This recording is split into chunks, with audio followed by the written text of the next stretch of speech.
At a number 10 spot, we have the Sugisawa, the Cursed Village. In Aoyama Prefecture, at the foot of a mountain, there was once a small village called Sugisawa. Story goes that one day a man who lived there went completely insane, and he did just that because within a single day, the entire population of the village was completely wiped out. After the incident, the local government made a decision to try and hide the incident, meanwhile erasing all sorts of evidence that the village ever existed. However, despite the efforts of the government, the story of Sugisawa has survived through the memories of the people who lived in the areas nearby. And according to the legend, there were 3 signs that revealed the path to this village: a warning sign on the road leading to the village, an old rotting shrine gate at the entrance of the village with a stone shaped like human skull beneath it, and an abandoned building with blood stains on the walls. One particular story about the village involves 3 people who stumbled upon the village while driving up into the mountains. They saw the old beat up shrine gate with a stone shaped like a skull beneath it and decided to explore within the village. After passing under the shrine gate, they found 4 abandoned buildings. Inside one of the buildings, they found a large amount of dried blood on the walls. And then suddenly, the woman in the group felt a presence and they all fled in fear. And when they discovered her, she had pure white hair, and when more help was coming, the girl just suddenly vanished. The 2 men were also never found, and ever since, this place has become known as the most cursed village in all of Japan. At a number 9 spot, we have Gozu, or the Cowhead. Gozu, also known as the Cowhead, is a terrifying Japanese urban legend that has been around since the 17th century. The story goes that there is a creature with the body of a man and the head of a cow that can cause all sorts of supernatural and terrifying events simply by telling its story. And guess what I'm doing today? Telling the story. Legend has it that an entire village was traumatized by the tale and isolated themselves out of fear. The central government caught wind of the story, and fearing it would cause another mass panic, they banned any mention of Gozu. However, the story has still managed to spread throughout Japan. One tale tells of a school teacher who used Gozu to keep his students well behaved on a field trip. He promised to tell them the most mysterious and gloomy story he had ever told, but only if they all behaved well. When the teacher finally told the story, many of the students began to scream and cover their ears. But as if he didn't hear or see them, the man continued with his story. His eyes then turned white and his voice became much deeper than it was in the beginning of his story, as if he was possessed by the Gozu himself. The aftermath was a horrific scene. None of the students ever talked about what happened as they were too scared, and even they were confused by the events that just followed. Kinda sucks that I'm talking about Gozu since it's associated with bad luck, but hey, that's my job. I do it for you guys. Number 8, the corner game. The corner game, also known as the square or 4 corners game, is a popular urban legend game that originated in East Asia, more specifically in parts of Japan and or Korea. The whole purpose of the game is to summon a supernatural entity. So as you can tell, what a great game to play. The origin of the game is unclear, with some sources suggesting it is Korean while others believing it is based on a Japanese story. However, it doesn't really matter. The game requires an empty room and the players must turn off all the lights except for the ones in the room. The players must then stand in 4 corners of the room and face the corner. The speaker counts to 3 and each player moves clockwise to the next person's position. During the ritual, supernatural situations such as an extra person or a missing person are said to occur. If there is a missing person, the players must speak their name backwards 3 times and then put their backs against the wall. The person closest to the light should then turn it off and the missing person will reappear. If there is an extra person, the players must gather at the light switch and speak their names backwards 3 times again. After that, they should open the lights and leave the room without speaking to the extra person. And you might be asking, what happens if you speak to the extra person? Well, there's a slight chance you might pass away. So there's that. Have fun playing. At a number 7 spot, we have Yamanoke. In 2007, a creepy story called Yamanoke was posted on 2chan, which is a popular Japanese forum for those who don't know. And as soon as it got uploaded, it quickly gained notoriety all over the site. The story revolves around a white-bodied creature in the mountains that possesses a young girl, and her father is warned that if they don't save her within 49 days, she'll be lost forever. The creature is described as resembling Jamila from Ultraman, and it has since become an urban legend in Japan. And this creature looks like something else. It doesn't have a head, but instead one large human face with a broad grin straight across the chest. And oh yeah, it hops around on one leg. The story takes place in the mountains that border Miyazaki and Yamagata prefectures, particularly on Tashiro Ridge. This area is known for its strange events such as ghostly rumors, UFO sightings, and even a rumored underground military base. It's not surprising that a creature like the Yamanoke would fit right in with all these other oddities reported in this area. So what exactly is a Yamanake? Some people believe it could be an alien that frequently visits Tashio Ridge, but others think it's most likely a spirit or a kami. Kami are Japanese spirits that inhabit various natural elements, including mountains. They're often associated with Japanese folklore and mythology, and some people believe they have the power to possess humans. Number 6, the purple mirror. Back in the day, there was a young girl who was given a mirror by her mother. The girl loved the mirror so much that she spent most of her time staring at herself in it. She was so desperate to be beautiful that she did everything possible to maintain her beauty. And so every time she looked in the mirror, she felt gorgeous as a result of her hard work. However, after a few years, the girl decided to redecorate and painted the mirror purple. When she looked into it, she was shocked by her appearance. She was dangerously thin and her hair was limp and stringy. The obsessive beauty standards that she had put on herself had taken a toll on her body now, and now she could see that she was not maintaining her beauty. She was actually sabotaging it. The girl then threw the mirror on the ground, completely shattering it. Then a little while later, she was making the final arrangements for her coming of age party on her 20th birthday when she was caught in a freak car accident. People say that she perished on the scene while whispering, "Purple mirror, purple mirror, purple mirror." And after this was reported, her parents decided to search for this mirror, but they never ended up finding it. The legend has it that if you do not forget the phrase "purple mirror" by your 20th birthday, the same thing will happen to you. Or that if you have a purple mirror, just completely remove it out of your home. Just do it. In the hump of our list, we have Kayoko. Do you remember her? This was definitely a fear for 90% of y'all. The eerie humming sound combined with the black hair covering the face, early 2000s horror peak at its finest. As many of you know, Kayoko is a vengeful spirit who haunts those who enter her home. In the official novel written by Kei Ohishi and based on other Japanese iterations, she spent most of her time with her cat Kuro and was highly antisocial. Then in college, Kayoko met Kobayashi and fell deeply in love with him. She marries another one named Takio Saki, the only person who understands and cares for her during this hard time. As time goes by, Kayoko begins to have feelings for Kobayashi again, which she writes in her journal. Takio then discovers her journal and becomes obsessed with the idea that Kayoko is cheating on him with Kobayashi. Or even worse, that their son Toshio might not actually be his. As a result, he violently attacks Kayoko, leaving her paralyzed and unable to move, before finally snapping her neck and crushing her throat. So painful and torturous that she becomes an Oliro, a vengeful spirit who haunts those who enter her home. And if you've seen the movies, you definitely don't want to enter her home at any cost because there's nothing good that comes out of it. Number 4, the Honeona. In Japanese mythology, the Honeona or bone woman is a spirit whose face, hands, and neck appear to be that of a young attractive female. However, the rest of her body bears no flesh at all. Hence, her bone name. It's said that she uses her beauty to seduce unsuspecting men, where she would lure them into a dark, isolated area. I bet these guys are thinking that they're the man, alone in Japan with a pretty girl. However, this is exactly what Honeona wants them to think.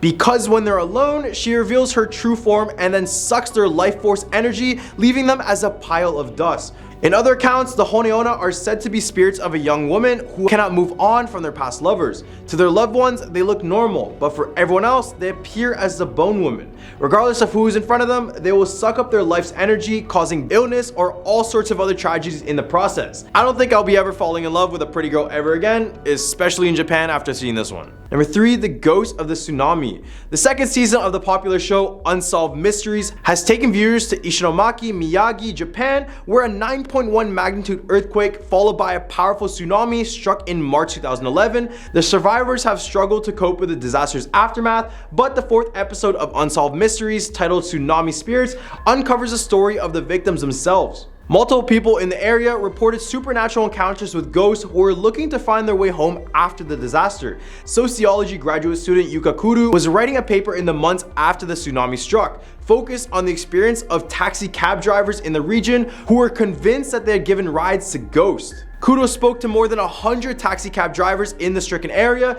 and 7 were forthcoming with their experiences. The episode also features Reverend Taiyo Kanada, a Buddhist monk who worked with people who claimed to be possessed by the spirits from the tsunami. Richard Lloyd Perry, in his book Ghosts of the Tsunami, Death and Life in Japan's Disaster, summarizes the experiences of Takashi Ono, who lived miles away from the tsunami but became possessed after driving to the beach to survey the devastation. The increased sightings of ghosts after the tsunami were theorized to be the result of PTSD, but it's just crazy to think that multiple people had similar experiences after this devastating event. It's probably ghosts. Number 2, the kune kune. The legend arose in Japan where sightings of a creature are reported in rice fields or in an open sea. The creature resembles a tall white mannequin made of fabric almost like an inflatable tube man. There's a story where one summer, two brothers decide to visit their grandparents in the countryside. They're playing outside when they notice a figure in the distance, wiggling in the wind. But when the wind stopped, the figure kept on wiggling. Curious, the older brother took binoculars to see the figure, but as he did, he stopped breathing and turned blue with sweat running down his entire body. The younger brother asked what he saw, and the older brother responded that, quote, "It's better not to know." But the voice that came out was not his brother's. Later that day, the older brother was found laughing uncontrollably, wiggling in the fields similar to the creature he saw earlier. The family was terrified and decided to leave the farm, but leave the older brother behind with the grandparents. But as the family was leaving, the little brother looked out at his window at his older brother in the field, and all he could see was his brother laughing with somewhat a sad smile on his face. And guess what? He was still wiggling. A little while after seeing this, the younger brother would begin to show symptoms of cold sweats and uncontrollable laughter. And as the family moved into the new house, the younger brother would end up in a field wiggling just like his brother. Number 1, the Peko-chan. Peko-chan is the mascot of the Milky Candies, but her story is more sour than sweet. The story goes that Peko-chan was actually based on a young girl who passed away during the 1940s. The legend goes that during World War II, there was a huge food shortage in Japan, and because of this, many people, including women and children, were starving to death. So Peko-chan's mother decided to cut a piece of her arm off and even offered it to Peko to eat. This is the moment where Peko-chan discovered how tasty human flesh was. In fact, she had never tasted anything so good in her life. She couldn't resist with just a piece, so she decided to kill her mom and eat her entire body. And ever since, she's been constantly craving human meat, living the rest of her days as a cannibal. In the logo, it said that she keeps her tongue out because she's licking her mother's blood off her cheeks. And if that wasn't enough, the company's slogan is directly translated to "Milky tastes like a mama." Guess I'm never eating these candies ever again, especially if I decide to visit Japan. At a number 10 spot, we have the Yeti. In a recent discovery that has sparked a flurry of excitement among Twitter users, the footprints of a Yeti were found by Indian Army mountaineers near the Makulu base camp in Nepal. The footprints, which measured a staggering 32 inches, were photographed and then posted on Twitter, prompting people to speculate whether the expedition team was actually serious about their findings or they're conducting a trolling experiment on their followers. For those unfamiliar with the Yeti, it is the mysterious cousin of the Bigfoot, both part of the same extremely elusive family. The legend of hairy, oversized hominids lurking at the outer reaches of civilization has been around for centuries and is part of the folklore of several cultures. But could these footprints really be from the Yeti? And if Yetis are real, how could they have existed for so long without one clear HD photo? According to Daniel C. Taylor, author of Yeti, The Ecology of a Mystery, the footprints were most likely created by a bear and its cub, rather than a dinosaur-sized or mythical half-human creature. While the footprints in the photos appear to lead into bushes, Mr. Taylor noted that he would expect to find a clear set of prints where the trail leads to. But this doesn't mean there's no Yeti. Mr. Taylor even listed 3 types of Yetis in his book. The first Yeti is the legend, much like Santa Claus. The second Yeti is the Yeti that lives inside of people, fueled by their need to be closer to nature. And the third and final Yeti is the one that actually made the footprints, the mama and her cub. At our number 9 spot, we have the Beer Hospital. Beer Hospital in Nepal has been providing free medical services to the abandoned, helpless, and poor patients. However, the hospital has been failing to ensure the safety and comfort of these patients. Patients like Bikash Thurisha, who is diagnosed with tuberculosis, and June Maya Bajul, who is diagnosed with breast infection, has been receiving free medical service at this hospital, but they have not been provided with proper rooms and beds. The hospital has allocated 26 beds for abandoned patients in the emergency ward, which is not sufficient for the number of patients being brought in daily by the police. Due to the lack of beds and human resources, the quality of treatment has been deteriorating rapidly, resulting in more than 50% of such patients succumbing to their diseases. And you know what that means? Some supernatural activity as well. On top of that, there are rumors that a notorious satanic cult operates inside of the hospital, in which they conduct dark rituals and human sacrifices in the basement. Visitors to the property constantly report different sorts of paranormal activity, and they mention apparitions, disembodied voices, and strange mists that seem to appear from nowhere. Number 8. Sundarjal Bang. Also considered the river that needs human sacrifice, this waterfall is probably not the best place to visit in Nepal. Sundarjal, a region located near the bustling city of Kathmandu, is known for its large river that provides drinking water to the city's inhabitants. However, despite its importance, the locals believe that the river is haunted and they refuse to go anywhere near it. The river flows through a lush jungle which is rumored to be home to many tormented spirits. According to the legend, the river has a thirst for human lives and takes the lives of those who come near it. Every year there are incidents where tourists and locals fall into the water and completely vanish. Some people believe that the spirits of those who died in the river still roam along the riversides. However, it's unclear whether these stories are true or they're just simply a developed folklore and people are just tripping over here. At our number 7 spot, we have Devghat. Devghat is a religious Hindu site located in Chitwan, also known as Aryaghat. However, a chilling incident on July 12, 2009 shook the town when the skull of a female was recovered from the region. And it was just the beginning, as the police began to recover numerous bones and skulls from the area after that.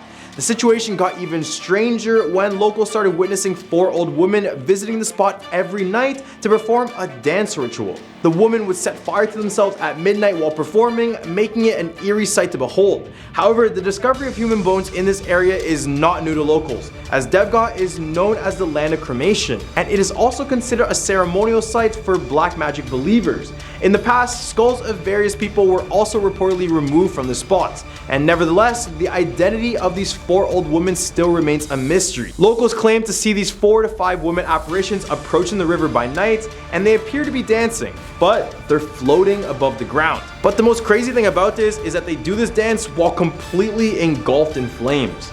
Number 6. The Bokshi. Nepal legend says that witchcraft is widely practiced in remote areas of Nepal, except at this time, their witch description was far from accurate. Basically, any woman who had something bad to say or raised her voice at the patriarchy would be considered a witch or a bokshi. The problem with the term bokshi is that it has become so extreme that women are being murdered in the name of this specific ritual and are forced to become a ghost, where they will be lost and seen roaming around the streets looking for answers. Even to this day, people are getting accused of being witches. Am I being confused, or am I still living in the Salem witch trial still? Because why are people still believing in this stuff?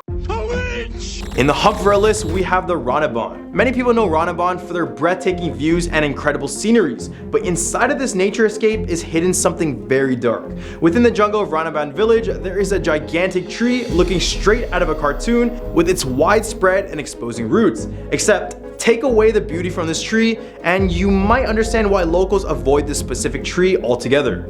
Warning, the story is pretty explicit. Legend goes that several years ago, a man assaulted and murdered a girl right underneath this tree, and after some research, this turned out to be a true story and has a lot more disturbing details I can't even mention. However, after her death, people in the area started to hear noticeable crying coming from under the tree, but when they went to investigate, nothing was there. And to make this even more spookier, just days after, the man who murdered the girl was executed by hanging on the very same tree. So best believe there's more than one ghost sitting under this tree, and you should just probably avoid sitting here altogether. Number 4. Dao Hill. Located in northeastern region of Nepal, lies a forest that will make you feel scared and uncomfortable the entire hike. The forest known as Dao Hill is considered one of the most haunted spots in Nepal, and for good reason. Visitors to the forest have reported feeling a sense of being watched, almost as if eyes are following their every move. Some even claim to have catch glimpses of strange movements in their periphery, only to turn and find nothing there. However, the occurrences don't stop there. There has been reports of a screaming woman in the woods, and several visitors have claimed to see red eyes peeking at them from the trees above. But perhaps the most famous ghost sighting in Dao Hill is that of a headless boy, who's been seen wandering through the forest and down a street known as Death Road. What a lovely name. Even the high school situated beside the woods is believed to be haunted as well. Many visitors claim to hear loud whispers coming from inside the lockers and footsteps during the closed months. So best believe not only the woods are haunted, but this whole entire area. Number 3, the ghost of Mount Everest. Being the tallest mountain in the entire world, people are bound to come in the thousands to conquer the challenge. However, with a fatality rate at 14%, many climbers have not been able to finish their trip, and their bodies still lay on this mountain due to a lot of safety issues in recovering them. So best believe after seeing these bodies and hearing the horrific stories, some ghost stories in Everest are bound to pop up. On your journey to the top, chances are you'll come across the 3,000 corpses that line the mountain to this day. One is a man only known as Green Boots, but his real name was Swang Paljor. Many climbers claim to see the apparition of a climber with green boots, encouraging them to push through it. Being at such an extreme height, many mountaineers suffer from altitude sickness and causes many to see vivid hallucinations, so this really isn't a surprise. But it's not hard to believe that there may be some ghosts lurking on this mountain still to this day.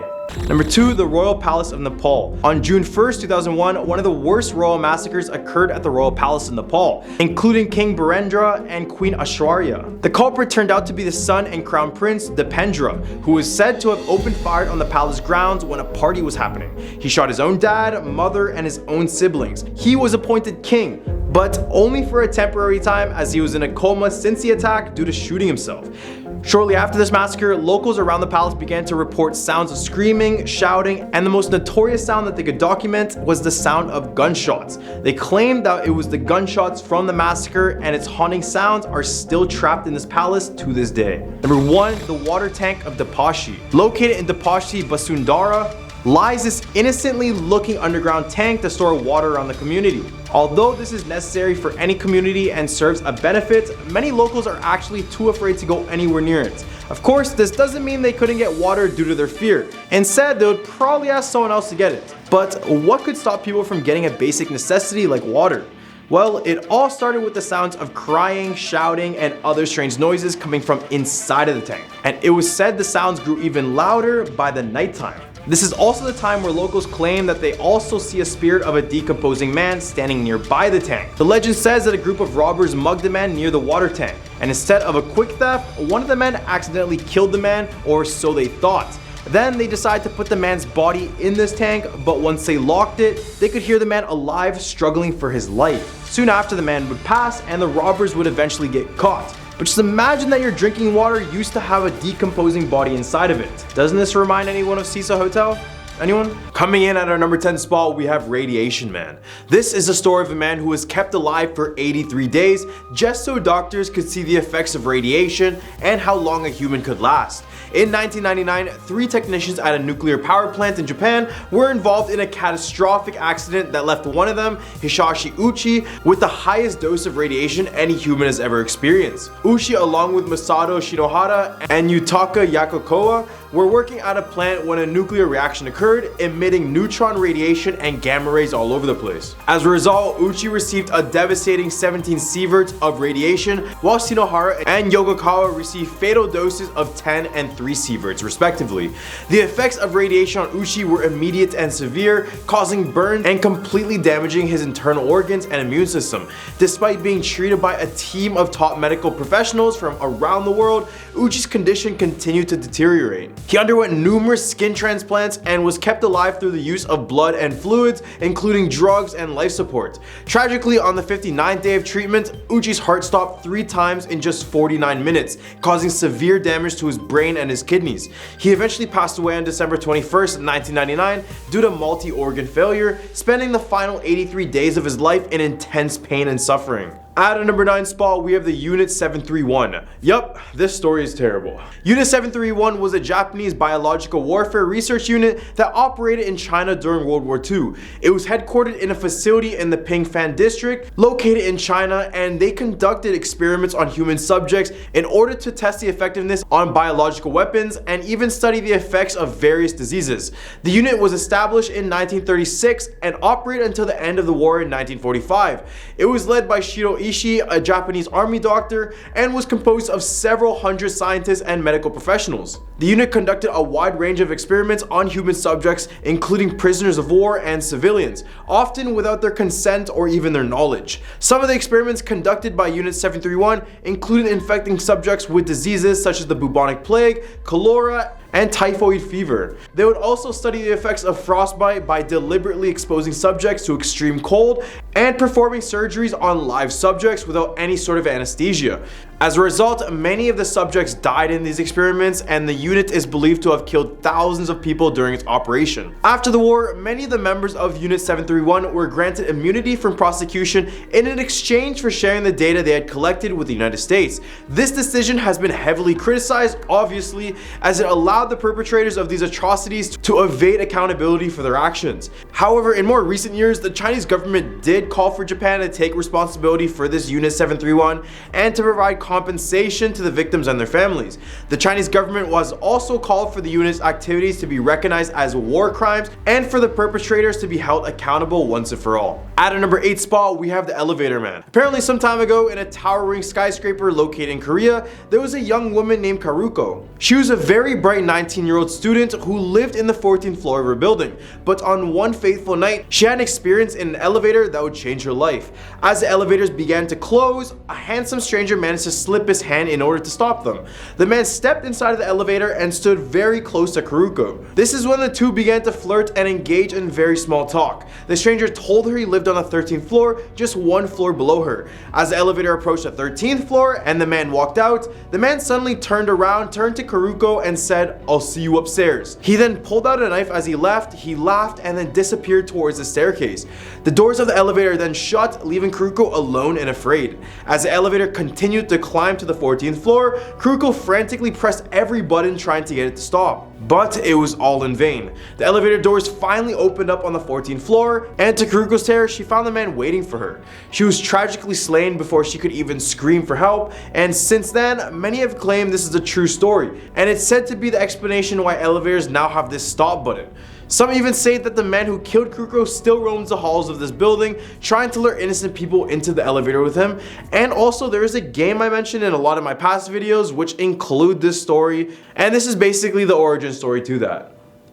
So if you ever want to know more, just search up the elevator game online and you can even play this yourself. At a number 7 spot, we have the P-40 ghost plane. In 1942, American radar detected a strange aircraft approaching their territory from Japan. Although it appeared to be an airplane, it did not have the typical markings of an aerial attack. The American military dispatched 2 pilots to intercept the mysterious plane. As they approached it, they discovered that the aircraft was a P-40, and they were surprised to find that it bore markings that had not been used since the Pearl Harbor attack. Additionally, they observed that the plane was in very poor condition, with bullet holes riddling the fuselage and the landing gear completely blown away. The pilots were amazed that the plane was even able to fly in the first place. However, they were shocked to find the pilot slumped in the cockpit, wearing a flight suit stained with fresh blood. When the pilots looked through the window, the pilot raised his hand slightly and turned toward them, offering a meek wave. Shortly thereafter, the plane crashed to the ground with a deafening roar. American troops arrived at the crash site but found no evidence of the pilot or any identifying markings from the plane. Researchers later found a diary at the crash site that helped them to determine that the plane must have come from Mindanao, which was an island 1,000 miles away. The rest of the story still remains a complete mystery. Some have speculated that the plane may have been downed over a year earlier and the pilot managed to survive on his own in the wild. He could have scavenged parts from other downed aircraft, repaired his airplane, and then navigated his way back to the homeland through hostile territory. However, the mystery remains as to how heavy the P-40 aircraft could have taken off without any sort of landing gear. Japanese records confirm that an American P-40 flew over Formosa on December 8th, 1942, but where it came, where it was headed, and how it even got airborne still remains a mystery. At a number 6 spot with the Maria Labo. Maria Labo was a woman from the province of Capiz in the Philippines who had a happy family consisting of a loving husband and 1 son. However, she decided to work abroad in England for the sake of her family's financial stability.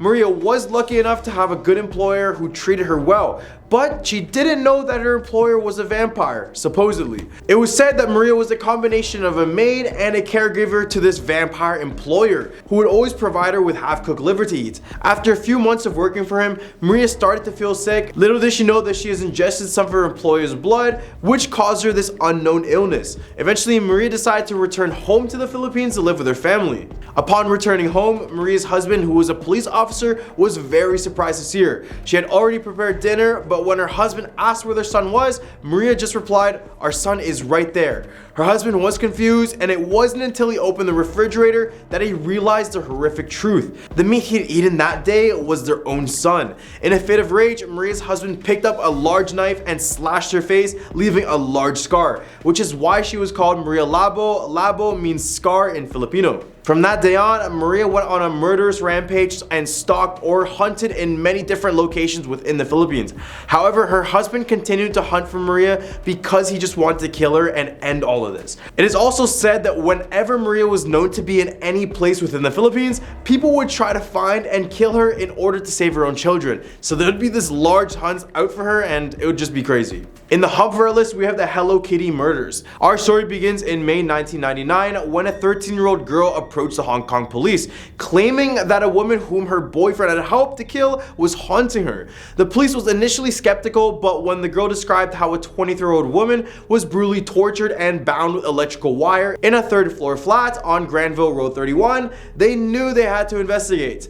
As they searched the apartment, they uncovered some truly horrifying evidence: a large Hello Kitty doll that had been stuffed with a woman's head. The victim of this ghastly crime was Fan Man Yi, a 23-year-old nightclub hostess who has been abducted for over a year, allegedly for failing to repay a $20,000 debt. According to the various media reports, Fan was held captive for over a month, during which time she was subjected to brutal torture on a daily basis until she eventually succumbed to her injuries. The men responsible for her death then chopped up the body into tiny pieces and disposed of it with the garbage. Some versions of the story claim that they even skinned her and boiled her. Although this is difficult to confirm, what is even more terrifying is that her severed head was sewn inside of a Hello Kitty doll, which became the bizarre story for this tragic accident, the Hello Kitty murder.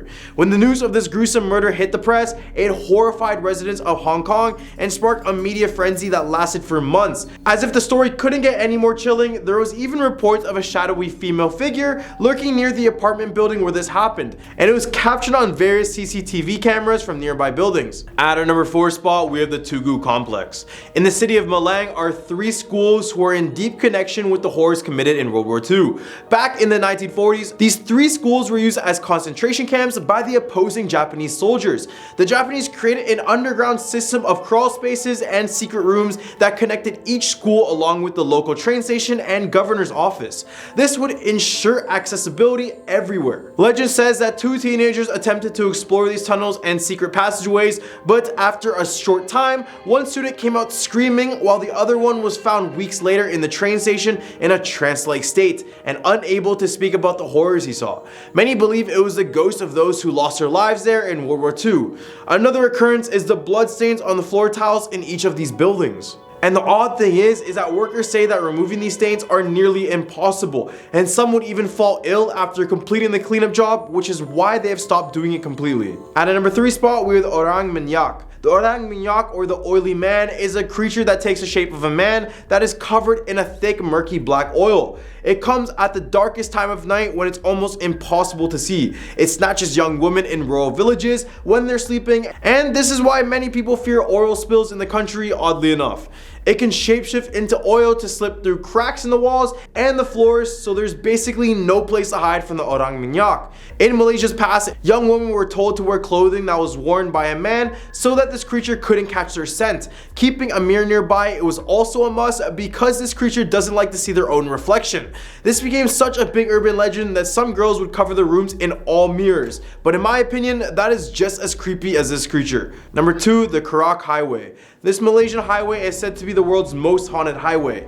It is a 70-kilometer long interstate highway that connects Kuala Lumpur to the Genting Highlands. The amount of paranormal reports from this highway alone is enough to make someone take a way longer detour instead. The first of these incidents happened when a couple and their baby were returning one night from vacation. The car then suddenly broke down on the side of the road, and as he looked for someone to help, he notices the highway was completely empty. So he walks up to the closest nearby phone booth to call for help, but the man never ended up returning. After a few hours of waiting, his wife calls the police, but when they arrive, they tell her to not step out of the vehicle and to not look behind them. After walking a distance away, she turns around to see her husband's headless body being devoured by a banshee-like creature on top of their car. Also on Karak Highway, if you find yourself stuck behind a yellow Volkswagen Beetle, just get away from it. This vehicle is known to stalk drivers and even cause them to get into fatal accidents. So be extra careful if you guys decide to drive near this area in Malaysia. At a number 1 spot, we have the Mongolian deathworm. The Gobi Desert, located between Mongolia and China, is said to have a Mongolian deathworm, otherwise known as an intestine worm, due to its appearance of being fleshy and red in color.